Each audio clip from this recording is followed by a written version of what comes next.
Muy buenas. A ver, en los próximos minutos vamos a hacer un viaje alucinante, ¿eh? Vamos a ir desde esa chispa diminuta, casi invisible que está en un átomo, hasta los sistemas supercomplejos que mueven todo nuestro mundo digital.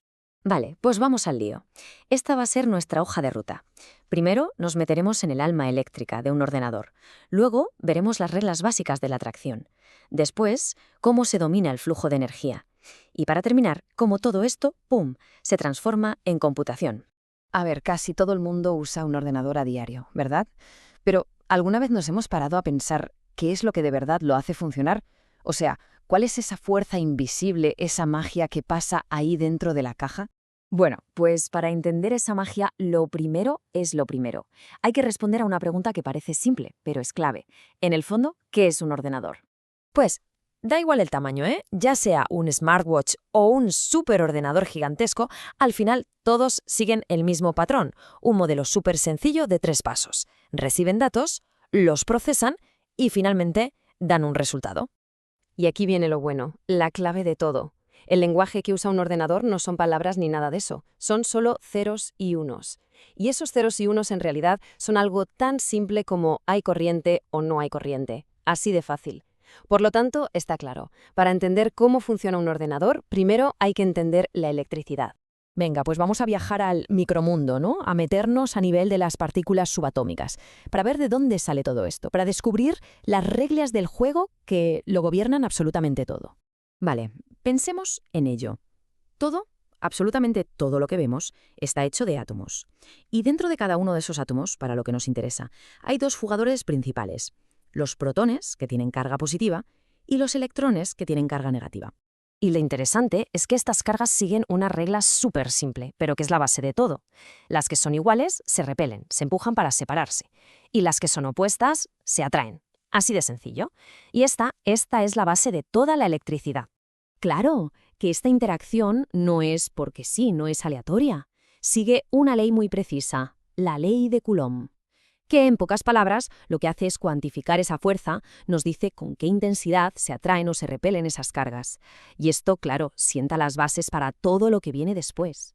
Muy bien, ya sabemos cómo funcionan las cargas cuando están quietas. Pero, ¿qué pasa si las ponemos en movimiento? Ahí es donde la cosa se pone de verdad interesante. Mirad, para entenderlo fácil, pensemos en una tubería de agua. El voltaje sería como la presión, la fuerza con la que empuja el agua. La corriente es el caudal, o sea, la cantidad de agua que pasa. Y la resistencia, pues la resistencia es lo estrecha que es la tubería, lo que frena el paso del agua. Pues lo increíble es que la relación entre estas tres cosas, voltaje, corriente y resistencia, se puede describir con una fórmula súper sencilla pero potentísima, la ley de Ohm. Y aquí se ve perfectamente en acción. Si mantenemos el voltaje fijo, los 12 voltios, y vamos subiendo la resistencia, o sea, haciendo la tubería cada vez más estrecha, ¿qué pasa? Pues que la corriente, el flujo, baja. Es pura lógica. A más oposición, menos flujo. Vale, ya tenemos claro el concepto de flujo. Así que ahora podemos meternos de lleno en uno de los grandes culebrones de la historia de la ciencia, la guerra de las corrientes. Nos vamos a finales del siglo XIX. En ese momento había una pregunta en el aire que era crucial. ¿Qué tipo de corriente vamos a usar para iluminar el mundo? Y aquí es donde entran dos genios, dos titanes, Thomas Edison y Nikola Tesla, cada uno con una idea totalmente opuesta, lo que desató la famosísima guerra de las corrientes. Por un lado teníamos la corriente continua, la CC, que es la que defendía Edison. Imaginaos una calle de sentido único, el flujo va siempre en la misma dirección. Y por otro lado, la corriente alterna, o sea, la de Tesla. Esto es más como un flujo que va y viene, que cambia de dirección constantemente. Y al final, ¿quién ganó la guerra? Pues la corriente alterna, la de Tesla. La razón principal fue una ventaja brutal: los transformadores. Con la alterna se podía subir el voltaje muchísimo para transportar la electricidad a kilómetros de distancia sin apenas perder energía. Y luego, al llegar a las ciudades, se volvía a bajar para que fuera segura en las casas. Una genialidad.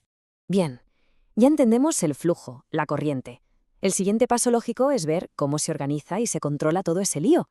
Y para eso, claro, necesitamos hablar de circuitos.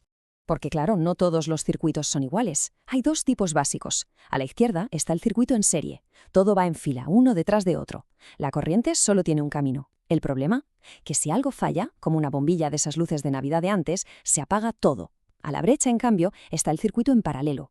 Aquí hay varias ramas, varios caminos. Es como la instalación de una casa. Si se funde una bombilla, las demás siguen luciendo sin problema. Y cuando los circuitos se complican un poco más, para analizarlos, tenemos unas herramientas superútiles, las leyes de Kirchhoff. Son 2 reglas de oro, muy sencillas. La primera, la ley de los nodos, dice que todo lo que entra por un punto tiene que salir. No se pierde corriente por el camino. La segunda, la ley de las mallas, dice que si das una vuelta completa a un circuito cerrado, la suma de voltajes te da 0. En el fondo, estas 2 leyes lo que nos aseguran es que la energía y la carga se conservan. Nada desaparece por arte de magia. Y llegamos al final. Ahora es el momento de juntar todas las piezas del puzzle. Volvemos al principio, al ordenador, para ver cómo este simple flujo de electrones se convierte en algo tan increíble como la computación.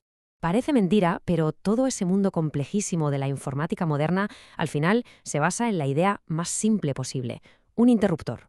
O está encendido o está apagado, o hay corriente o no la hay, no hay más. Y ese interruptor tan básico, ese encendido o apagado, ese 1 o ese 0, es el alfabeto con el que se escribe absolutamente todo en el mundo digital. Cada programa, cada email que mandamos, cada página web que vemos, todo está hecho de unos y ceros. Así que ahí queda eso. Hemos pasado de la simple atracción entre partículas a controlar un flujo eléctrico y de ahí a la lógica de los ordenadores que usamos todos los días. Todo empieza con una simple chispa. Y esto nos deja con una pregunta para el futuro, ¿no? Si controlar el flujo de electrones nos ha traído la era digital, ¿qué pasará cuando aprendamos a controlar el estado cuántico de un único electrón? ¿Qué nos espera ahí?